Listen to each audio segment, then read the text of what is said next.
Welcome and thank you for attending this conversation. Deconstruct, debunk, and debrief the myth of waste. Let's get uncomfortable. This is a topic that I wanted to bring to the public discuss long before George Floyd, Breonna Taylor, Trayvon Martin, and the list goes on. I truly believe that educate people on the root causes of racism and racial violence is crucial to shifting the narrative to stop the perpetuation of white supremacy and racial injustice. I observe that we are afraid, whether we are black, white, or other color. So we are afraid to talk about race relations, about white privilege, white interests, while Black people continue to die as a result of racial injustice and racism. So that's why in this project for my school, I decide to hold this conversation because I believe if we want to end racism, we have to start somewhere, and we have to start by educate people in this country. We must stop being afraid of having critical conversations. So without further ado, I will introduce our speaker for tonight. I will start by Jim Vincent. He will be coming. He's trying to find out how to get the link work. I hope he's joining us. Jim Vincent is the fifth term as president of NAACP, Providence branch, and also serves as the Civil Rights Compliance Officer for the Rhode Island Public Transit Authority, RIPTA. He is the president of the East Bay Community Action Program and a board of director of the producer, and he is the producer and host of the Jim Vincent television show. Jim is a former president of the Urban League of Rhode Island, the Rhode Island Affirmative Action Professionals, and the Center for Hispanic Policy and Advocacy. He serves as a board member of the Rhode Island College Crusade, the African Alliance of Rhode Island, and the Southern New England Black Journalists. Jim is a member of the Cape Verdean Progressive Center, a Boston Narrative and Princeton resident. Jim is a graduate of Dartmouth College, the University of Pennsylvania, and Leadership, Rhode Island. Our second speaker is Joanne Lafortune. Joanne Lafortune is an upper school English teacher at the Wheeler School in Providence, Rhode Island. She studied English literature and biotechnology manufacturing at the University of Rhode Island and went on to study communications in the graduate program at Bryant University. Her passion for teaching the humanities had led her to find a permanent home in the English department. The diversity and richness of the content in which she tackles with students in their literary excursions has cultivated within her a deep passion for Black history.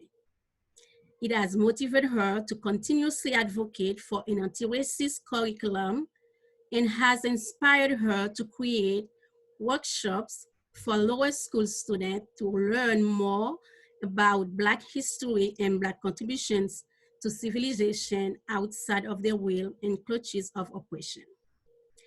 Our third speaker is Hannah Wissinger. I don't know if I say it right, Anna.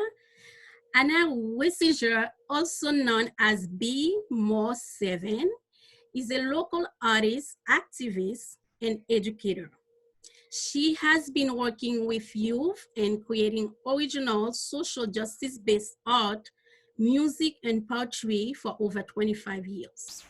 She holds a master's degree in African American and Media Studies from Rhode Island College, where she taught Africana Studies, but her interest in research on race and racism started after witnessing racism in her community growing up and reading the autobiography of Malcolm X at age 13.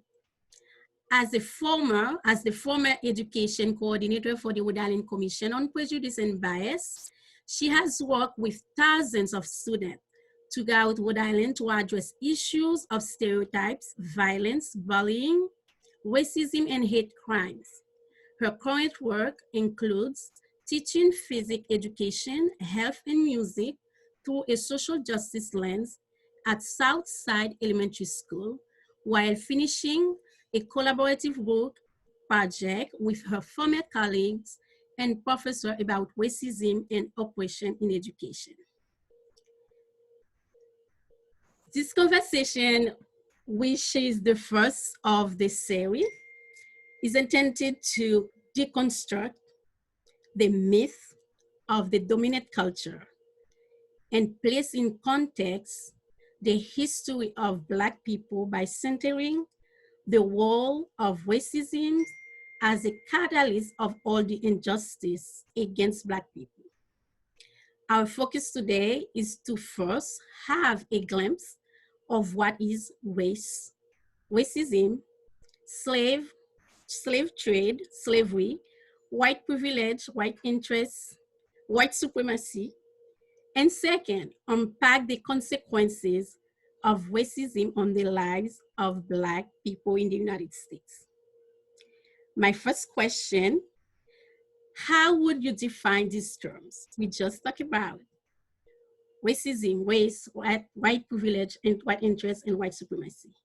I would like to call Hannah, that will start first, and follow up Joanne and Jim. Good evening, everyone. My name is Hannah, and I recognize some of you. I'm honored to be here. Thank you, Aniece, for inviting me and entrusting me with this deep conversation. I wanted to start off by sharing a book called Race and Racism by my former professor, who I'm actually writing a book with right now, Carolyn Fleur-Lobin, because she's the one that really opened me up and got me into, I mean, I was already very enmeshed in Black history and culture when I started college, but she really put me on a journey that has just been never ending of learning and attacking racism through an anti-racist lens. So her first sentence about race is that it's America's central, persistent, and most intractable problem. So I'm gonna give you a few different definitions of race, and then we can go on from there. The one that I also like to start with is West Coast MC. I don't know if you've ever heard of Rascass. He's a rap artist, and he came out with a song the year that I started college in 1996 called The Nature of the Threat. And in that song, he says, racism is a system of racial subjugation against all non-whites in every areas of human relation. So when I think of racism, that's the definition that always comes to my mind first. But race and racism are intertwined. From the post-colonial key concepts definition, racism is not so much a product of the concept of race as the very reason for its existence. Without the hierarchical categorization implicit in racism, race would not exist. So when we think about race, you know, in our society now, we've been put into these boxes that we have to check off on forms of Black, white, Hispanic, other. The idea of race has evolved really only over the last 500 years. Okay, it's a term for the classification of human beings into physically, biologically, and genetically distinct groups based on a pseudoscience, a fake science. There's no proof in history that there's different racial categories. It's a social construction and a power construction in our society that's been created by white supremacy and Eurocentrism to essentially justify slavery and colonization. So this hierarchy that was created by Europeans and supposedly justified by the science that they created puts Western Europeans at the top and makes it seem that they're superior, and it puts Africans at the very bottom and makes it seem that they're inferior and uncivilized.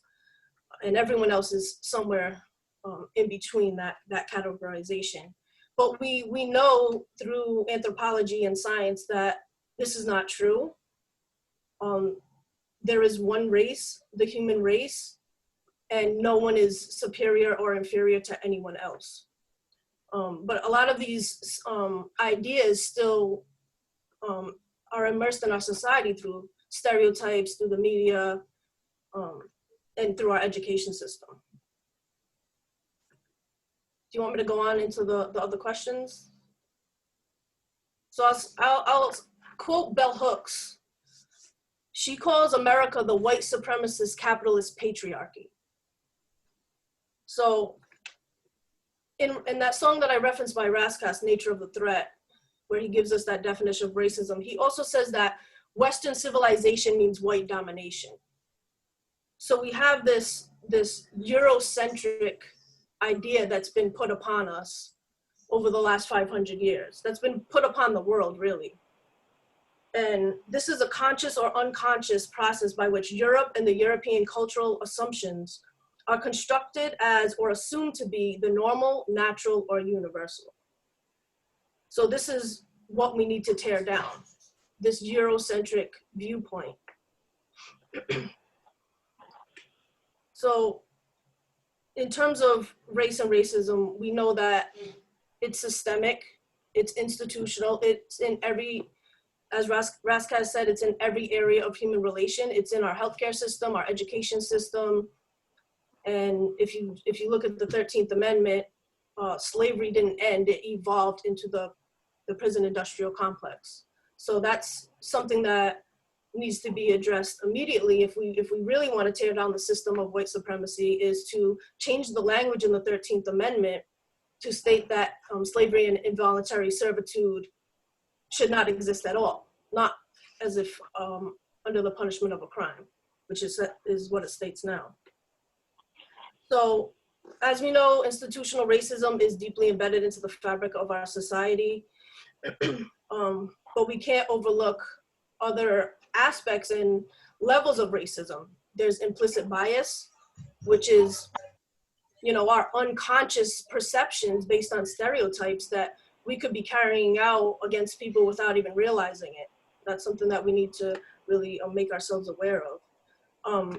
Lately, because of the current administration, over the past few years, we've seen a lot more rise in blatant racism, blatant racist attacks, the 911 Karens, the alt-right, the KKK, neo-Nazis, all being pretty much, thinking they can come out the woodwork and be justified. And but they've always been there. They never went away. And we can't just point the finger at those people and say, oh, well, they're the racist ones, they're the ones attacking, or they're the ones that hate Black people, I'm not like that. We have to, cultivate and look at our own privileges as white people, our own white privileges and advantages, and how we might be, influencing the situation as well, even though we're hopefully not taking part in any of those type of things, but we need to cultivate our consciousness and become anti-racist in our day-to-day interactions. What else?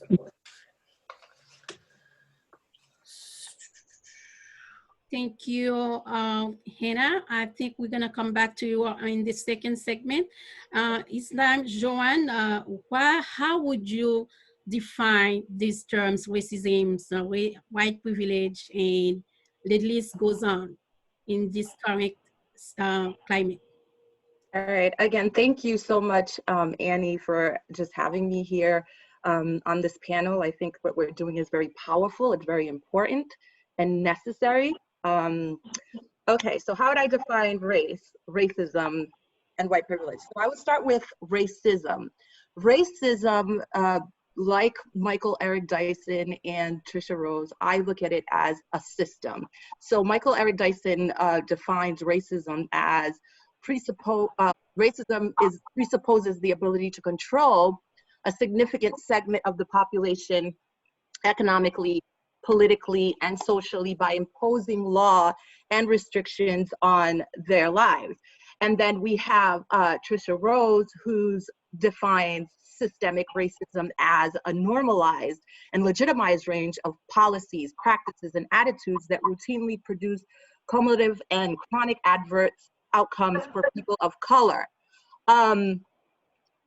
So with that said, I think it's important as we define racism to also define what is a racist.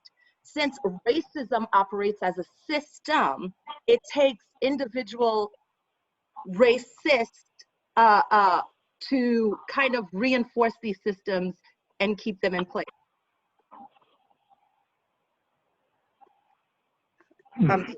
Annie, can you hear me? Yes. Yes. Okay. All right. So I'll continue. I'm sorry. Okay. So another thing that's been very controversial is this this debate over whether or not Black people can be racist. So with the people who view racism as a system, it's argued that, you know, Black people can't be racist.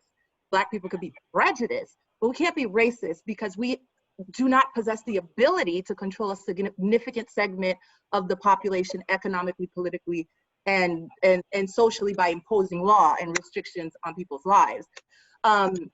But then Ibram Kendi challenges that by saying, well, you know, as someone can be Black or of color and still possess racist ideas and racist thoughts.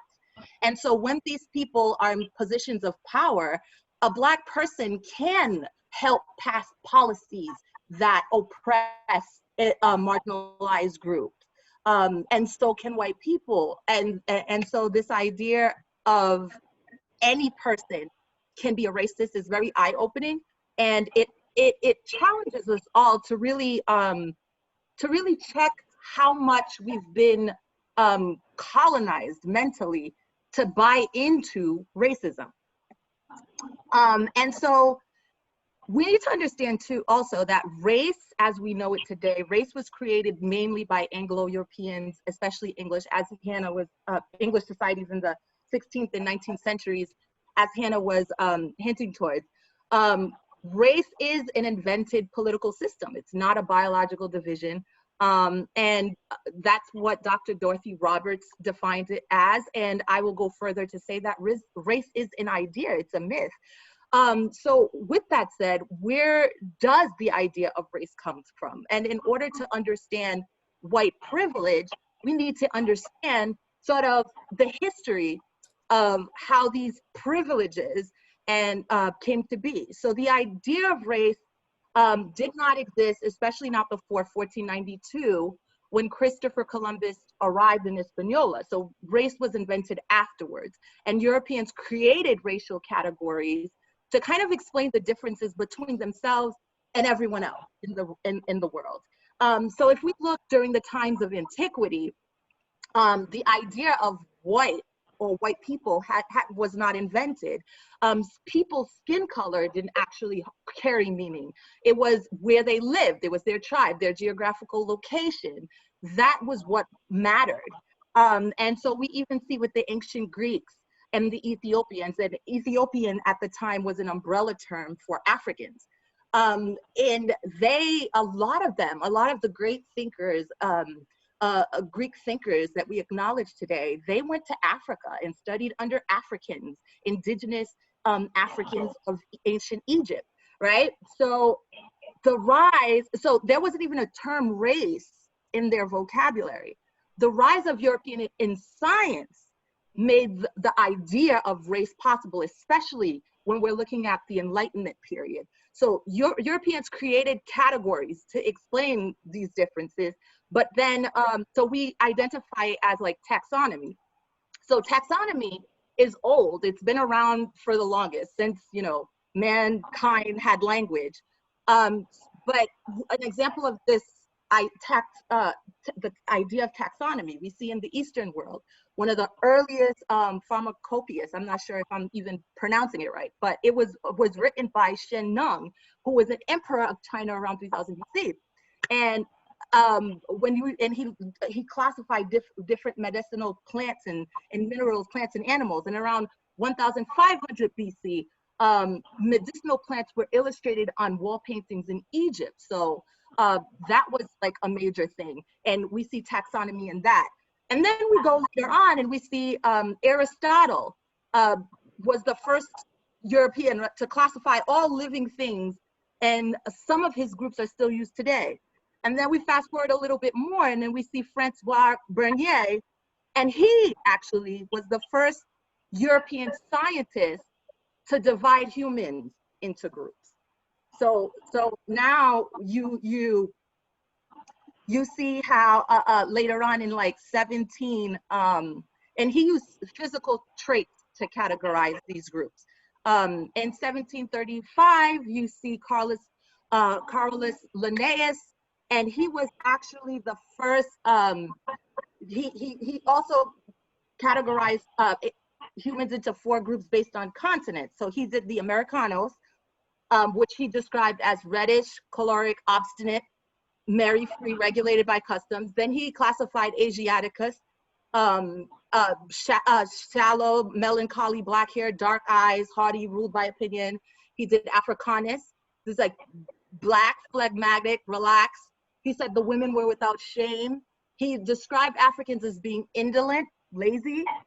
And so Europeanist, that was the other category he had, which was white. And notice the way he described white. He was like, they're sanguine, they're muscular, they're inventive, they're governed by law. And so this is interesting because we find that Native American, Asian, African, European are the same racial groups we use today based on that of what Carolus Linnaeus invented. And he was the first scientist to connect skin color with moral attributes and moral traits.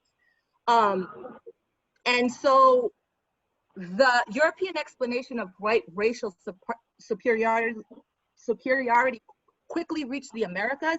And in the New World, we find that European settlers also started to use racial categories to explain and rationalize the enslavement of all the people of African descent.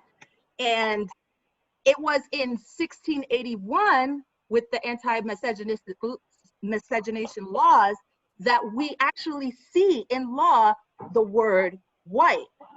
So these laws, the anti-miscegenation laws, as many of you know, these laws prohibited white persons and non-white persons to get married.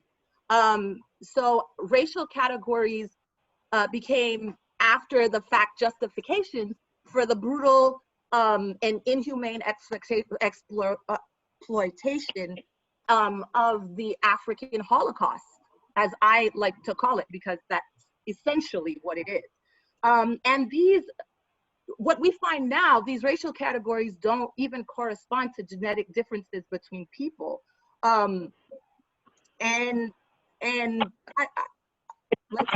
want to kind of cut this short, but post genome, we know now that if you talk to a geneticist about race, the first thing they'll tell you in their talk is that the idea of multiple human races do not exist. And they'll tell you that the vast majority of genetic variations that you see in the human population is actually shared worldwide, and you find it everywhere.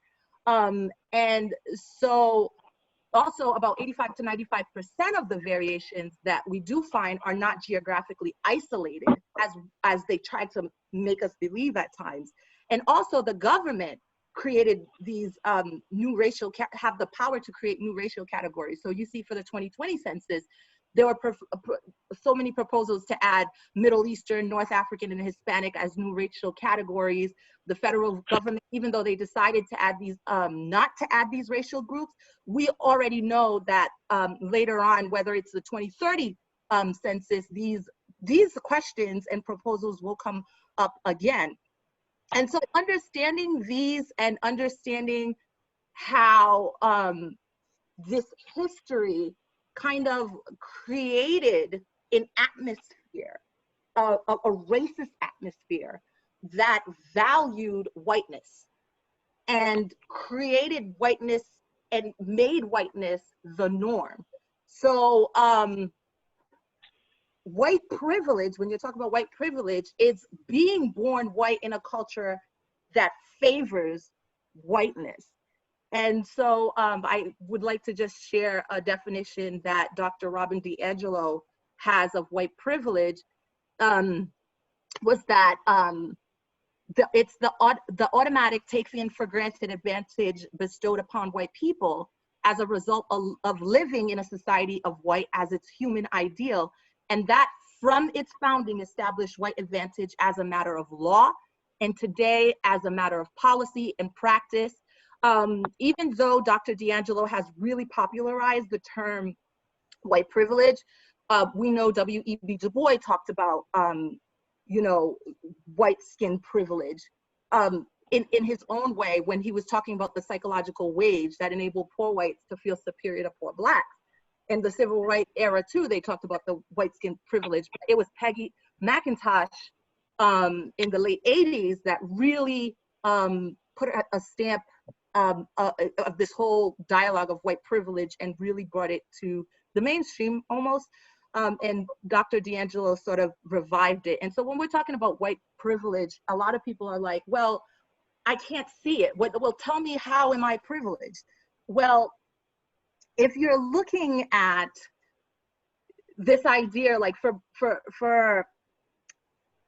as a white person, I'm sure many white people never have to really worry about, I can't wear my hair the way it grows out of my scalp because my hair is the way it is naturally growing out of my scalp is illegal. Basically, it's not deemed uniform for me to be in the army, and I have to worry about how I look because it's deemed unprofessional if I go into an interview.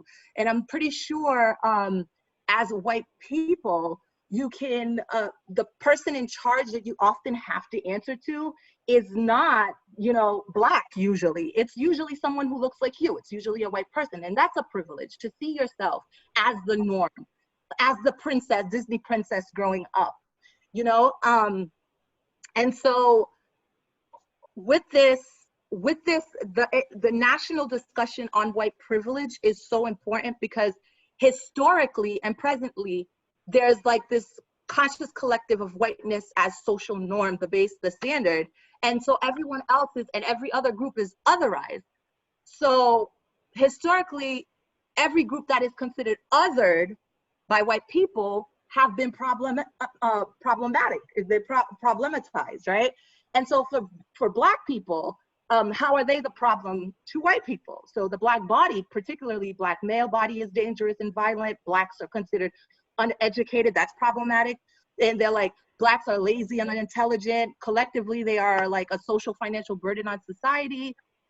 They're different from the rest, not in a good way. And so, however, right now, there has been a shift to talking about white privilege and is doing something that hasn't really been done before.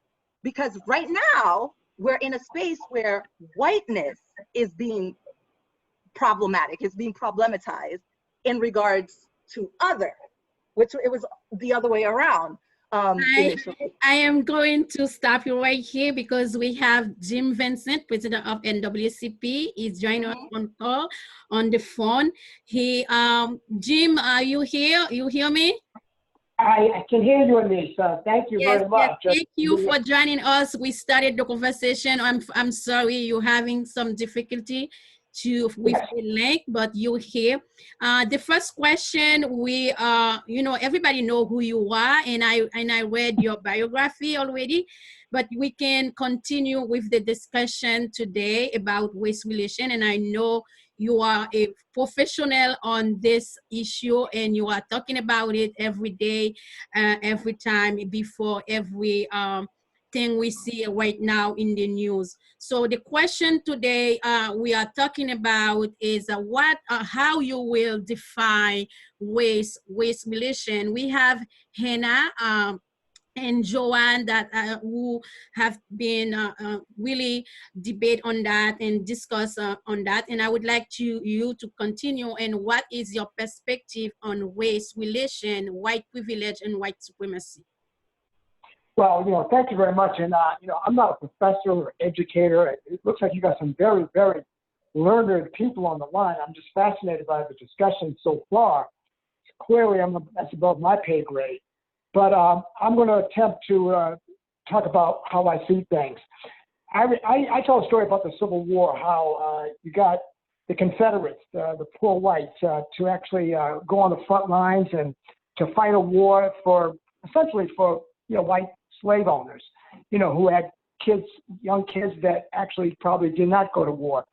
And I tell the story that, how do you get people to fight a war for you when they're not benefiting, and they can't work on the plantation because you got to pay them. That's overhead.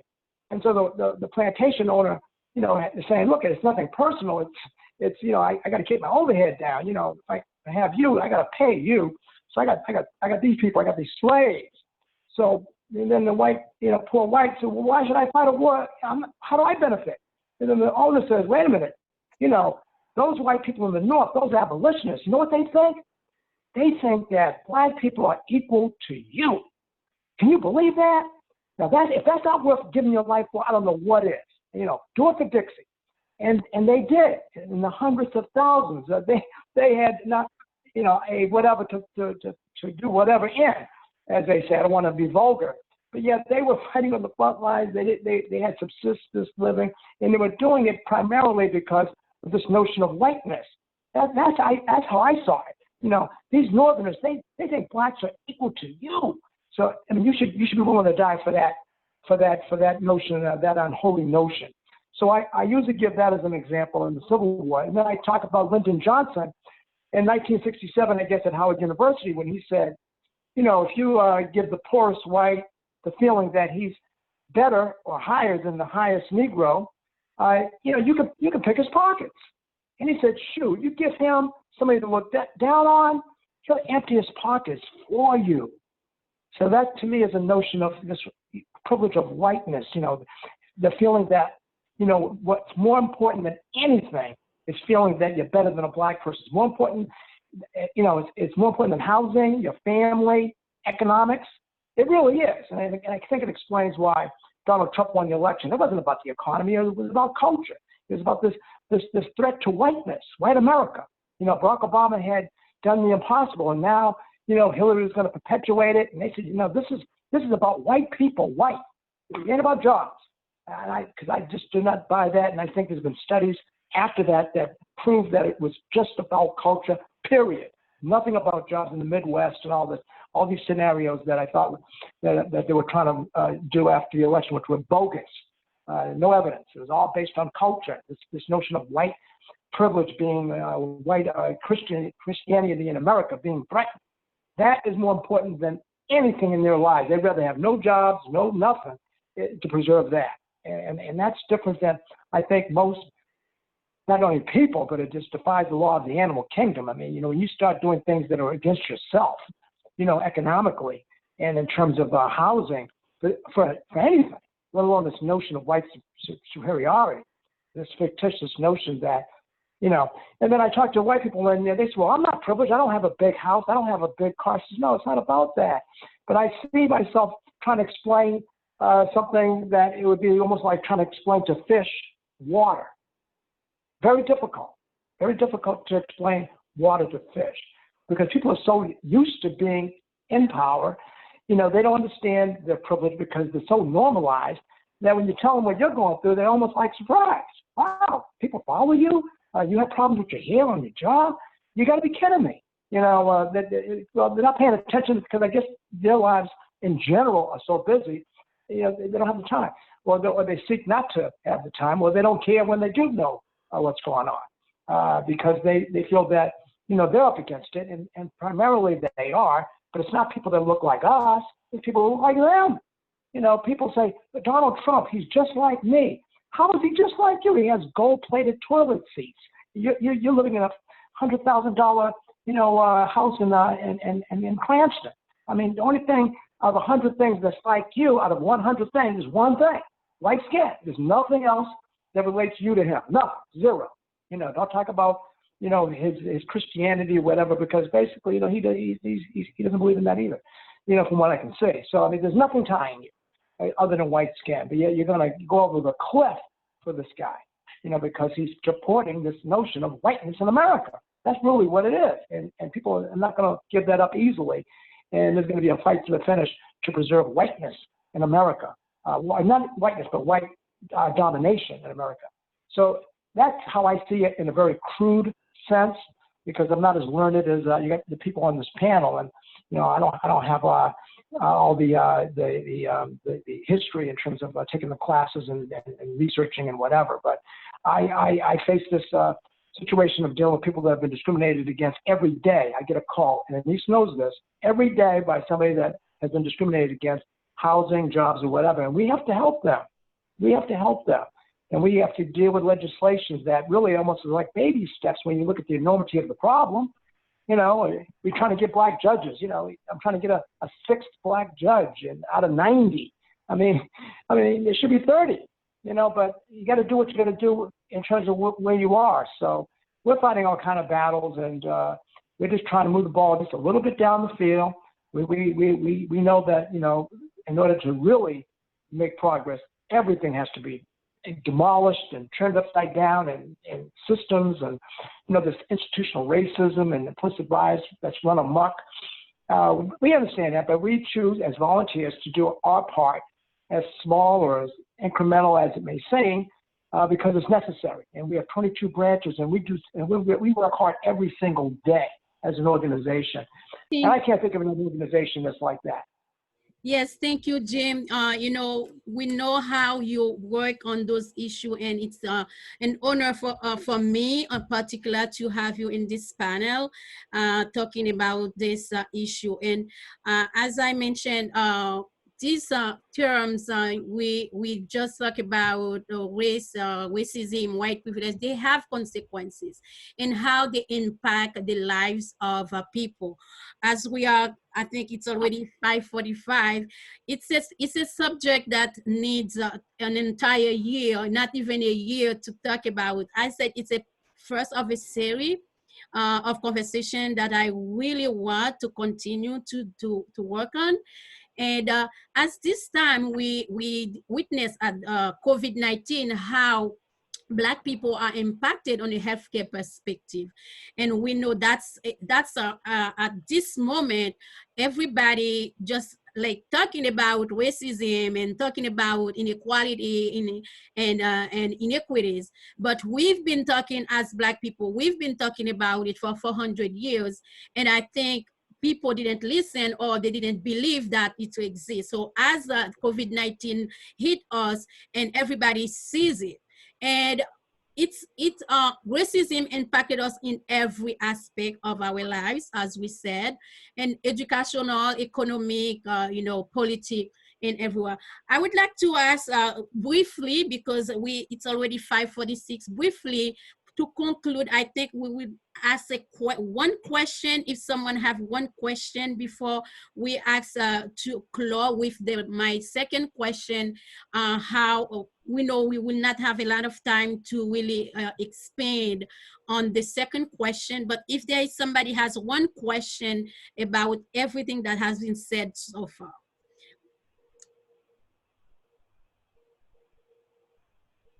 No question? Okay, so if there is no question, I don't see any hand raised. Okay, Georgia, you have Georgie or Georgia, you have a question, you can unmute yourself. So I'm sorry, I'm using my daughter's computer. My name is Eileen Sweeney, and I'm on my daughter's computer today. I think my question is for Jim Vincent. I wanted to know, I think one of the major problems that we have in this country is that we have revisionist history. And that history was written by the winners, and that has been taught to all children in this country. I think that we would be healthier as a country if our history books were reflective of the true history that's part of this country. For instance, my children, both of my children have attended and graduated from the Gordon School. It's a regular curriculum on top of a multicultural curriculum. And my educational background incorporates some of that in my professional work also.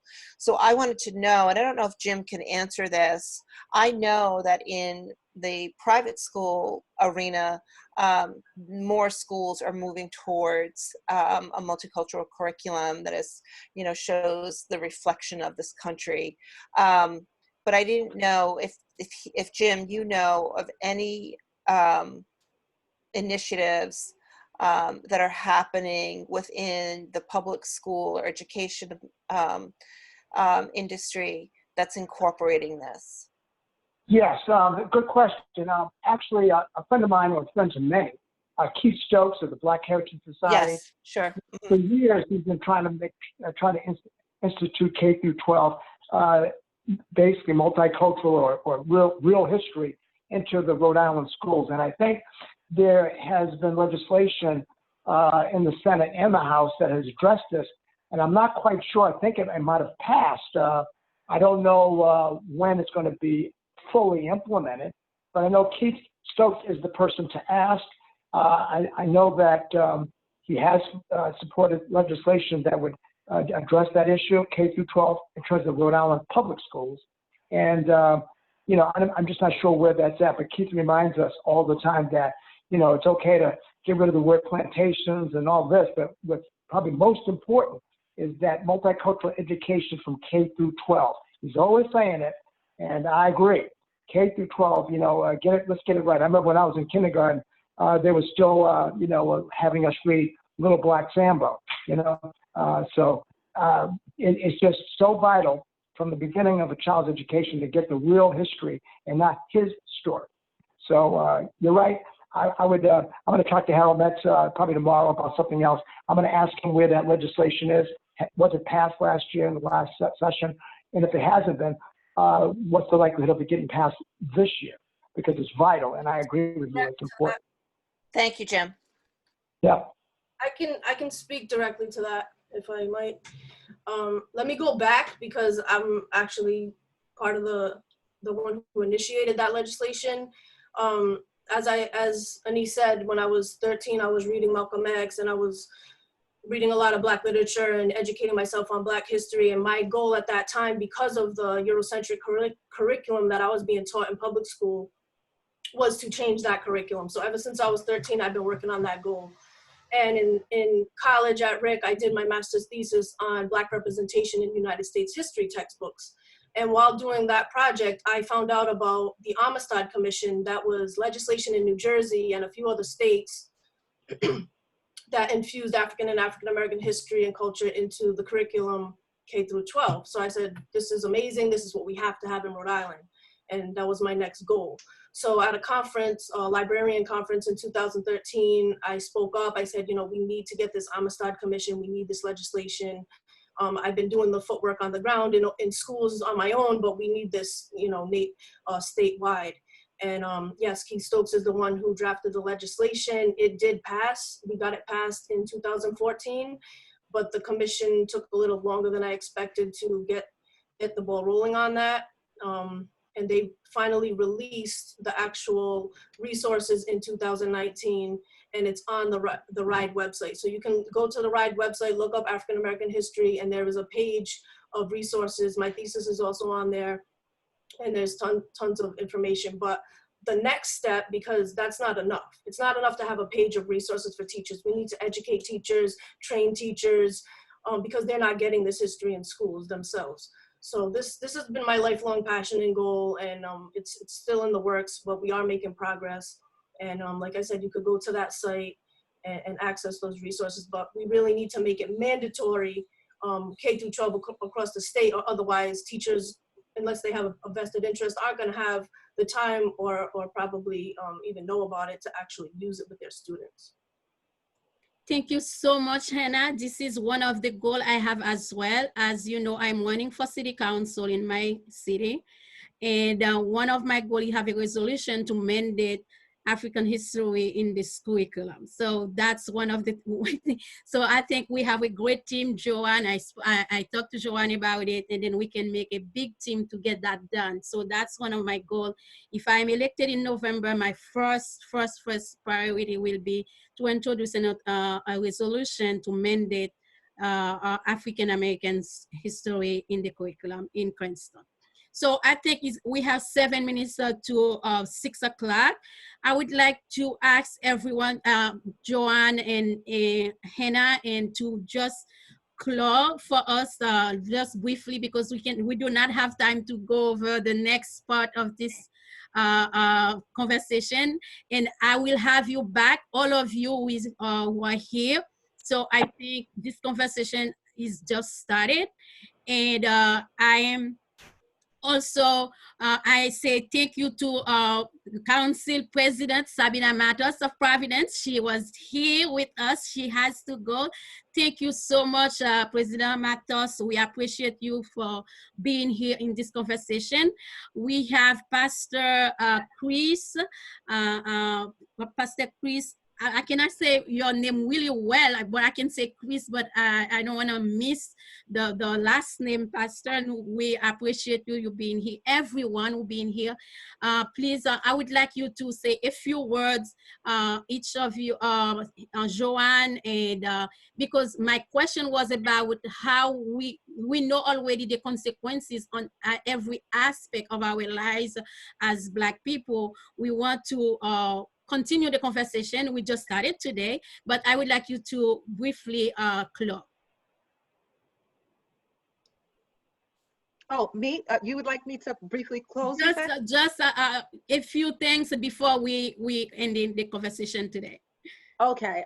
Just to say, to dismantle the systems of racism and white supremacy, I think personally, just to, piggyback off of what Hannah was initially saying, and the person who just asked that very meaningful question, is that I think it's important for Black students to know their history, but also know their history outside of the realm and clutches of oppression.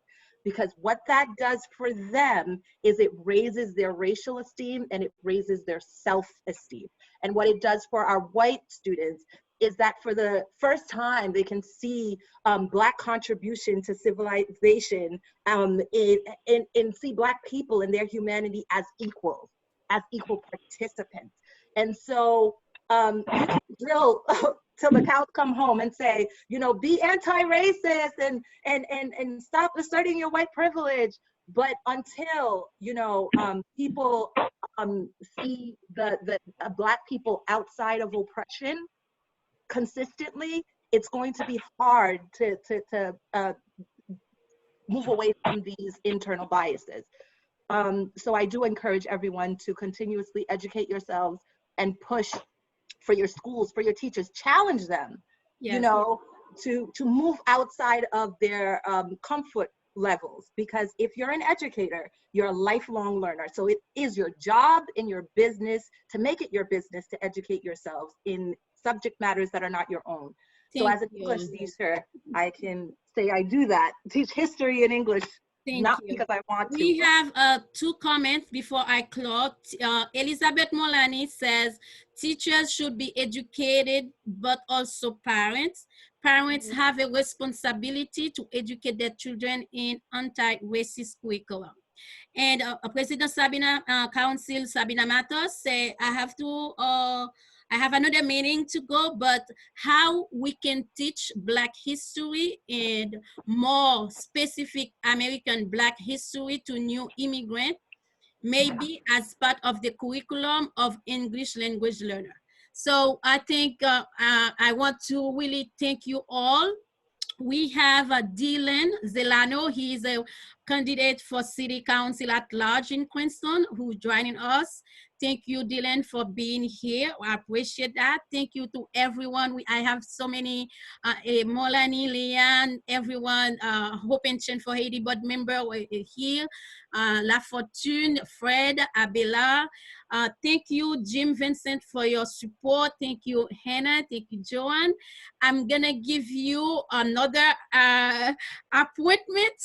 So we have to meet again to continue this conversation. And that's a project I am working on. So thank you so much. And we know, as I mentioned, this is the first of the series.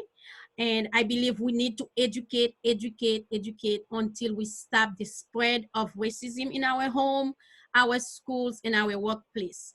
I believe it is time to be uncomfortable by having these conversations, to finally be healed and reconciled. Thank you so much. I will get back to you soon. Bye-bye.